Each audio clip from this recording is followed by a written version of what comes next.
Today we're going to take a look at repair order forms. These are forms generally used by auto repair technicians, and they are carbonless forms, or they are also called carbon copy forms, where each sheet is separated by a carbonated sheet of paper. And because they are generally 3 to 4 parts, it's probably best to use the carbon sheets so that when you write on the first copy, it is still legible on the last copy. And a lot of times when you use a carbonless format where there are no carbon sheets in between separating each page, it is not very legible on the last copy. So that's an option. That's something to think about when you're ordering forms that has more than 2 or 3 copies. Okay, so repair order forms are generally prepared internally, maybe in the mechanic's office, with all the details of the job, and the form is given to the mechanic, and when he or she completes the job, then one of the copies are presented to the customer as an invoice. I'm going to show you of different types of repair orders. This particular example is 8.5 by 8.5.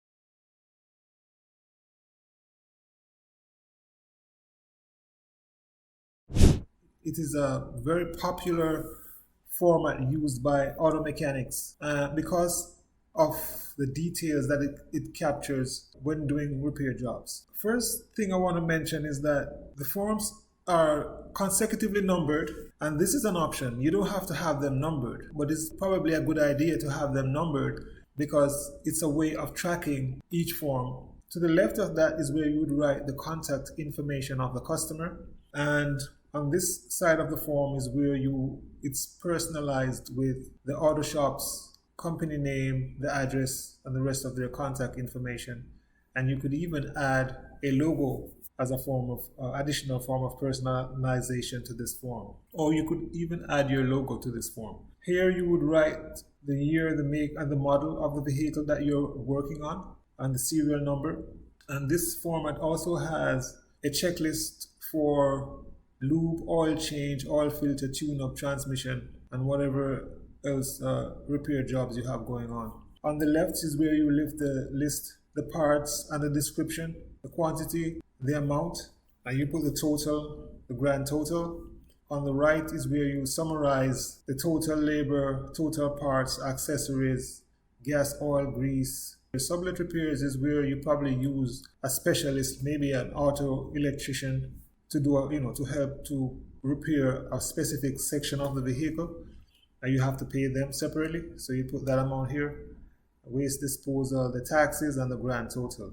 So this is a very popular format, and because of what it captures, it can be used in many different work related to different type of cars or trucks or even heavy equipment. Let us take a look at another format. This is a larger format for our auto repair order. It's 8.5 by 11, and it has a lot more room for you to list the parts and the description related to the repair job. And on the right hand side is where you have the services requested or description of the work. And it generally captures the same information that you use on most of these repair order forms. The difference is that the way it's laid out, and it's probably have more specific terms and conditions.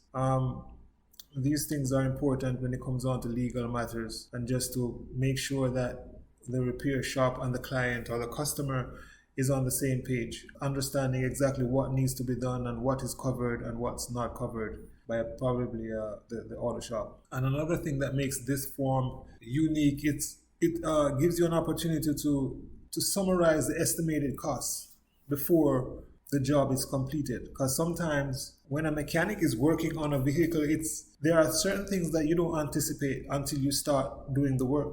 And so you probably would have to add additional costs as you go along, and probably labor. So this initial section will give you an initial estimate of the job. And in here you can write the estimated parts, labor, the total, who is authorized by, the date, time, and those things. Below that is where you'd have the revised or additional work. And that is, additional work you didn't anticipate in the first place. Over here you have a summary again of all the things that you did earlier. Labor, parts, total, sublet, gas, oil, grease, taxes, the grand total. I think this is a 4-part format, and the last copy is made from a sturdy cardstock, a manila cardstock paper, where the mechanic can use, in that environment, and it's not easily torn or destroyed. This is another example of a large format. On the left, you can see we have hole punches where you can actually store these forms in a folder. You can also make this form into a booklet.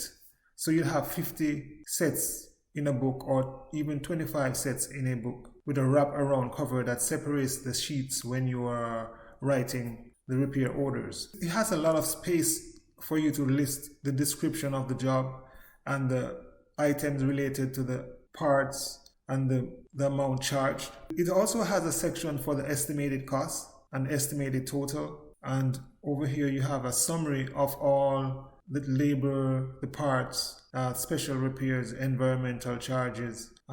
This one is a little bit more unique because it also gives you a checklist that includes wash, polish, flush, It makes writing these repair orders very efficient with these checkboxes. You don't have to write out this information. You can just select which one relates to what job, what section of the job you're doing. And it is also numbered. This is an option. You don't have to number it, but you can always choose to number it starting from a number that's convenient for you and your shop. Yes, so, and this is a 3-part format, and it is separated by carbon sheets. This is not a carbonless format. It is actually separated by those carbon sheets. And so when you write on the first copy, you will see it's very legible on all the other sheets below it. Yeah, so that's it for this form. Let's take a look at another example. This particular example is This particular example is an auto heating and air conditioning repair order. It is very specific to auto heating and air conditioning. That's the HVAC that's related to the vehicle. Let's take a look at the details of this particular format. At the top, you have a very detailed checklist, and everything inside here is just related to auto air. Everything inside here is related to auto heating. Everything inside here is related to auto air and air conditioning. Actually, it makes it very easy for you just to select the particular service that relates to the job that you're doing. Let's increase it a little bit so we can take a better look. Here, you have accumulator, and you have all the things related to that. You have compressor clutch. All these things has to do with air conditioning for the vehicle, and you can select the one that's related to the job. And another thing about this form that's different, you can write the VIN number. This section. You can also write in the license number, the odometer, the customer order number, and the motor number. In this section, you can list the item or part description, the quantity, the price, and the amount. Over here, you write the description of the job. At the bottom left, you can see we have an inspection checklist, and this saves you a lot of time. Basically, yes, no, is it recovered, recycled, reclaimed. On the right hand side here, you see that we have a summary of the total charges, total service, total parts, outside repair, oil and gas inspection, and the subtotal, taxes, and the grand total. This is a very unique form, very specific, is very related to the auto heating and air conditioning. I think we have time to look at one more format. Let's take a look at this last one here. Okay, this is another popular service order form. On the left hand side, you have a long list where you can list description of the parts or the material used, or the description of the job itself, and the price and the amounts. But what makes it really unique, at the bottom section you have a claim check, and this is what it is perforated. This can be given to the customer while they wait for the vehicle to be repaired.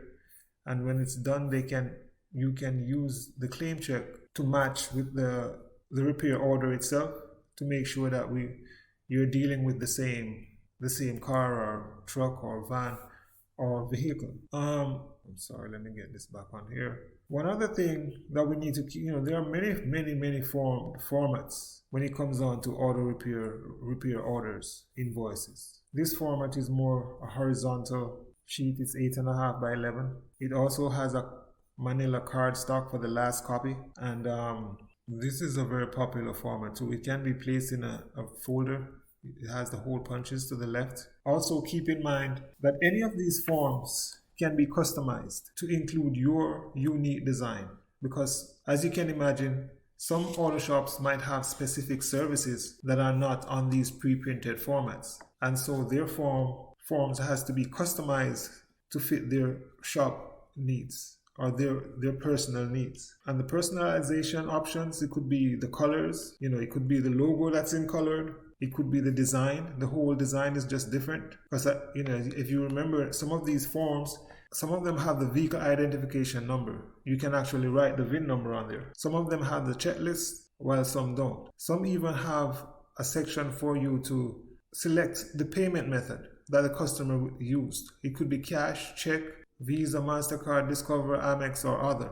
Other forms have where you can select whether the service request is related to oil change, muffler, brakes, AC, tune-ups, alignment, shocks, tires, and other. It also gives you the option for the engine size, cylinders, is a drive. It also gives you option for the transmission, whether it's automatic or manual.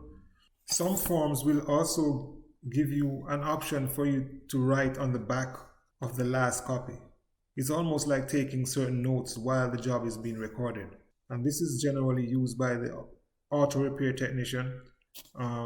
As you can see, this one it says promissory note, and you can actually make notes while you're doing the repair job. Or it could be a situation where you record on the back of it additional material or labor record. And this information on the back of the forms is normally used for internal purposes for the auto repair shop. It doesn't really relate to the customer.